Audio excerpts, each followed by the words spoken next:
Video ভালো না লাগলেও মন তো ভালো করা যেতেই পারে। সেই ভিডিওতে লাইক করে hi welcome back to my oil class.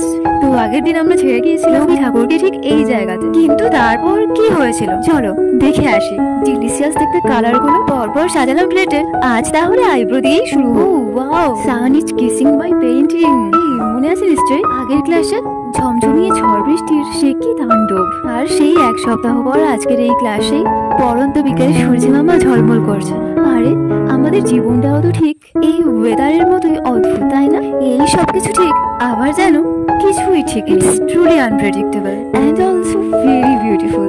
এরপরেও সিক্রেট ব্যাপারটা হলো যে আমি বৃষ্টি বিলাসী। তবে আজকের ক্লাসে কিন্তু আমি একা নেই, সাথে এনারাও আছেন। তো চলো ঝটপট একটা জ্ঞান দেওয়া যায়। যে কোনো কাজে, বিশেষ করে হাতে তৈরি কোনো আর্ট খোলামেলা জায়গায় ফ্রেশ সানলাইটে করা, এতে শরীর ও মনের সাথে কাজটাও হয় বেস্ট। তো দেখা হচ্ছে নেক্সট পার্টে। আজকের মতো বাই।